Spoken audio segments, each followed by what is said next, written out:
Bonjour à tous, j'espère que vous allez tous très bien et aujourd'hui on se retrouve pour ma première vidéo sur cette chaîne. Et aujourd'hui on va parler de la technologie des écrans tactiles. Les écrans tactiles, je pense que vous commencez à connaître franchement, car franchement on en parle un peu partout. Attendez, je vais faire les fonds, attendez.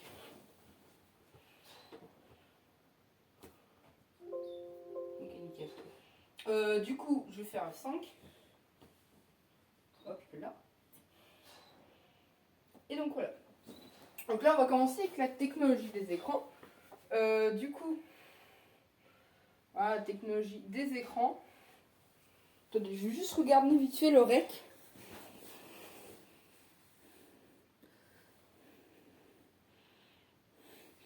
Ne vous inquiétez pas, j'essaierai d'optimiser plus tard. Du coup, la technologie des écrans, du coup, avec mon nom, mon prénom et ma classe. Bon, bien sûr, tout sera flouté, logique. Et du coup, on va commencer par le premier sujet. Qui a créé l'écran tactile? Parce que vous devinez que on va pas. L'écran tactile n'a pas été inventé comme ça. Hein. Donc c'est pour ça. Donc là. Donc qui a créé l'écran tactile et en quelle année il a été apparu? Donc créé. Donc l'écran tactile est apparu vers 2004. Donc c'était Nintendo qui présente la DS à l'E3 de 2004. Et du coup, il montre une nouvelle technologie qui s'appelle le tactile. Alors, je cherchais ma DS. Alors, c'est une New 2DS XL, mais ça fera la même affaire.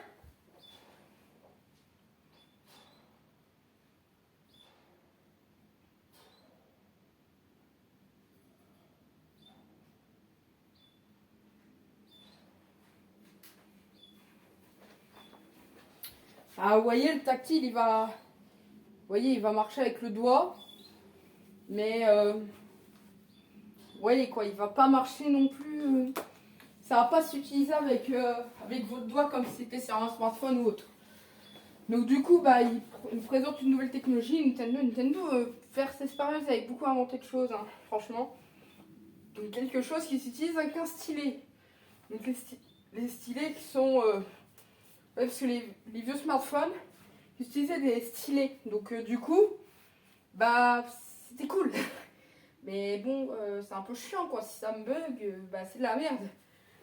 Mais bon, du coup, arrivé en 2007, Steve Jobs, donc ancien des 4 patrons d'Apple, malheureusement décédé en 2015 ou en 2014, je ne sais plus. En tout cas, je sais qu'il est décédé. Présente le premier iPhone. Le premier iPhone, je ne sais pas si vous le savez, mais c'était l'iPhone 2G. L'armure ressemblait à peu près à ça. Voilà. Et du coup, il présente le tactile. De nouveau le tactile, mais avec une particularité de pouvoir enfin utiliser son doigt sans avoir besoin d'utiliser un stylet. Parce que si vous utilisez un stylet sur votre smartphone, ça va pas marcher. Après, je ne parle pas des Apple Pencil et de toutes ces conneries là. Hein, et c'est les stylets qu'on met sur DS ou Wii U. Hein. Donc voilà. Et du coup, voilà. Sur quels appareils le tactile fonctionne? Alors, franchement, si vous connaissez rien, franchement, bon, vous allez trouver ça étonnant. Mais si vous connaissez un peu comme moi, bon, vous trouvez ça logique. En général, on pourrait dire que seuls les DS, Wii U, smartphones et tablettes sont les seuls appareils à pouvoir utiliser le tactile. Mais malheureusement non, quoique heureusement non. Car depuis 2014, les montres connectées viennent sur le marché. Des montres. Mais elles ont un écran tactile avec des composants, machin et trucs. Vous voyez ma montre là? C'est du tactile. Alors, voilà, du coup. Alors moi c'est une montre de 2019, mais vous voyez, ce sera le même taf. Mais bon. Et du coup ensuite, tu as les ordinateurs qui sont tactiles depuis 2019. Alors, si on prend l'ordinateur là qui me permet de faire tourner, ça marchera pas parce que c'est un PC de 2016 ou 2017. Du coup, ça marchera pas. Attention quand même, malgré cette date, tous les ordinateurs ne sont pas tactiles. Donc Linux, vous allez oublier. macOS aussi. Et du coup, les PC fixes aussi. Il faut surtout parler de PC portable Chromebook. Chromebook, depuis 2019, ils font des PC de tuerie. Hein. Franchement, Chromebook, c'est une bonne marque pour les PC et tout. Donc, je vous le conseille si vous avez un petit budget, 400-500 balles, vous pouvez acheter ça. Mais certains PC Windows 10. Alors, aussi Windows 11. Mais bon, les PC Windows 10, 11, c'est des fois le clavier se détache et tout. Donc, c'est un peu, voilà. Et bon, la suite. Comment il fait le tactile? Alors, en gros, dès que vous allez appuyer sur la touche, en gros, dès que vous allez appuyer sur un endroit, ça fait une diffusion sur les écrans de la grande surface. Donc là, bon bref, sans branle ça. Et en gros, ça fait, dès que tu cliques, ça fait réception des données et des traitements par la LabVIEW. C'est-à-dire, en gros, dès que vous appuyez, en gros, ça va prendre 0,001 seconde pour que ça détecte. Pour dire, allez, c'est bon, ça envoie le signal. Alors, des fois, ça peut prendre une seconde, ça dépend de votre portable. Hein. Vous savez, voilà. La carte Arduino permet l'émission et la détecter, parce que si vous n'avez pas ça, votre tactile, il va se faire foutre. Donc, bah, ça marchera pas. Et du coup, vous avez le capteur tactile et des bandes conductrices. Donc, voilà. C'est pour franchement bien que le tactile fonctionne sans qu'il y ait des couilles. Si vous n'avez pas ça, votre tactile ne marche pas. Alors les points négatifs, il y a quand même quelques points négatifs franchement sur les écrans. Les écrans tactiles sont bien, mais il y a quand même, comme tout, des points négatifs. Déjà d'une, la solidité. La solidité, c'est hyper fragile, c'est très fragile. Les écrans sont fragiles et donc si vous n'avez pas la vitre de l'écran, parce que par exemple si par exemple vous démontez votre téléphone ou un truc comme ça, tablette, bon bref, je vais pas se faire le tour non plus, en gros, et que vous faites une minuscule erreur, c'est-à-dire comme mal connecter la nappe, votre écran sera mort, du coup HS, et du coup il va falloir devoir en acheter un. Surtout, vu le prix, évitez. Du coup, deuxième point, le prix. C'est un gros point négatif sur les écrans, hein, utilisant des stylets, sur les écrans tactiles, je veux dire. Pour les écrans utilisant des stylets, c'est 60 € à peu près. C'est le prix d'un jeu, hein, clairement. Ou d'une manette, si vous voulez savoir. Ah, je parle du prix d'une manette d'Xbox. Xbox Series S et X. Et pour les écrans, donc voilà quoi, tu te démerdes avec ton doigt, tu t'en branles du stylet et tout. C'est quand même un peu cher, hein, du coup, parce que c'est presque le prix d'une. Ça, on s'en branle.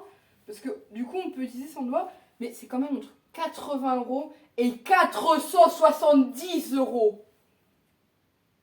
Et je déconne pas, hein. C'est très cher. Je vous l'avoue, c'est cher, mais après, c'est pratiquement c'est le prix d'une PS5 pratiquement. Mais attention quand même, hein, parce que ça dépend de la dalle de l'écran, 1080p, 1440p, 4K, après on verra.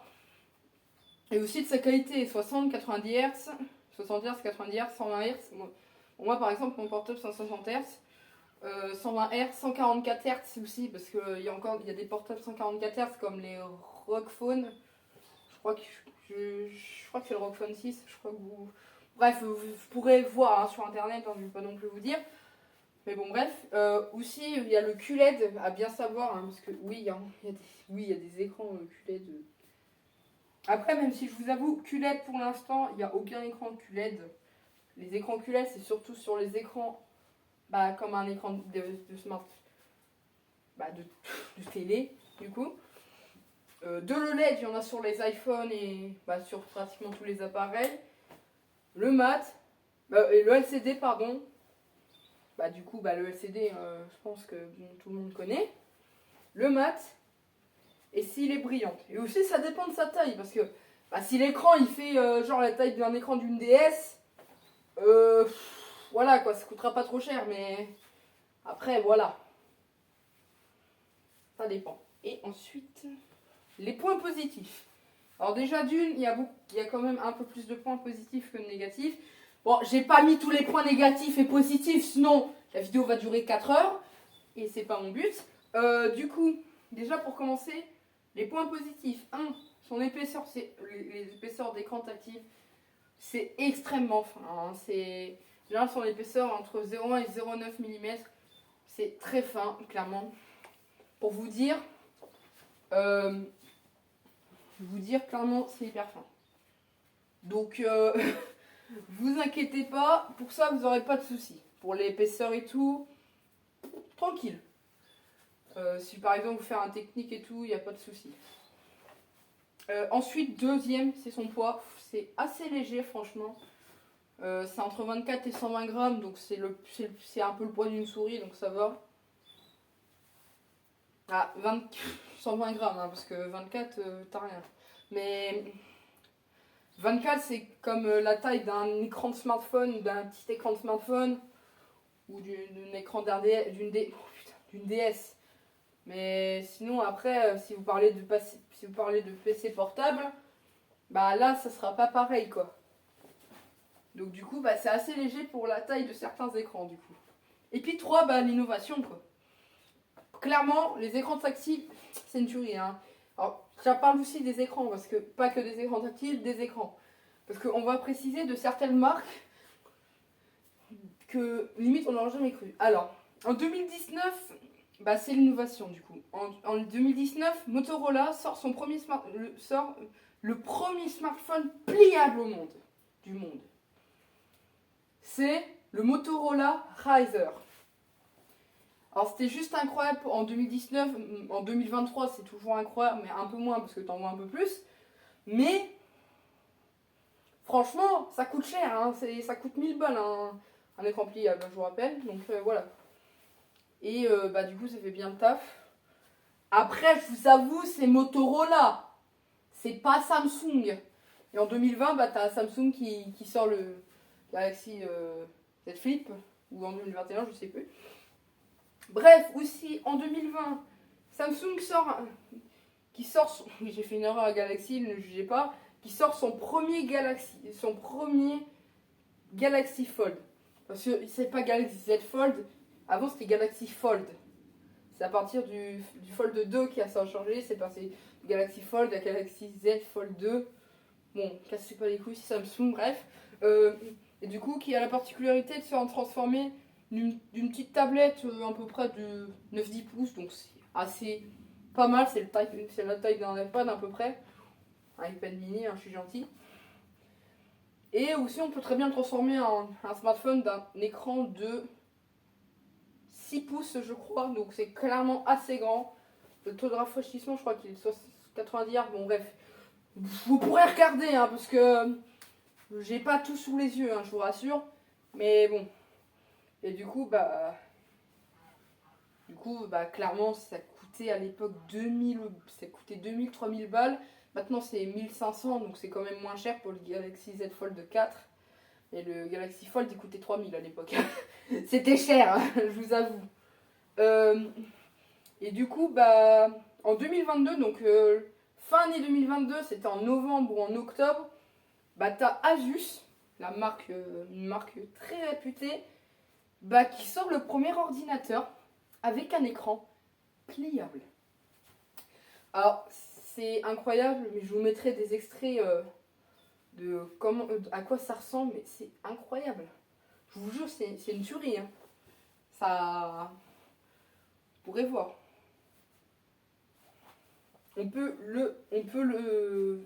Alors, du coup, il sort le premier ordinateur portable. On peut le passer d'une géante tablette de 17 pouces à 17 pouces. Petite anecdote, la Galaxy Tab S8 Ultra, c'est la plus grande tablette, hein, parce qu'on ne porte pas les tablettes pliables et tout. Elle fait 15,3 pouces. 15,3 pouces. C'est la taille d'un écran de PC, bordel. Portable. Hein. Et aussi, on peut le faire passer à un PC de 12,7 pouces. C'est très bien. C'est assez clairement, donc pas besoin de plus. Et du coup, il y a son clavier qui est mis dedans. Alors, bien sûr, hein, j'ai oublié de préciser, mais vous tournerez sous Windows 11. Hein. Il n'y aura pas Windows 10 hein, ou Windows 8. Pourquoi je parle de Windows 8? Bon, bref. Du coup, par contre, hein, j'espère que vous avez de l'argent parce que quand même, il coûte 3000 balles. Donc, c'est vraiment cher. Et en plus, c'est fragile. Donc, je vous conseille. Et puis, bah, du coup, bah. Voilà quoi. C'est un peu la fin. Donc en tout cas, j'espère que vous avez passé une excellente vidéo. Pensez à liker, partager en vous abonnant à la chaîne, ça me ferait super plaisir. Et en tout cas, on se retrouve à très bientôt pour une nouvelle vidéo. Salut tout le monde, à la prochaine, à plus.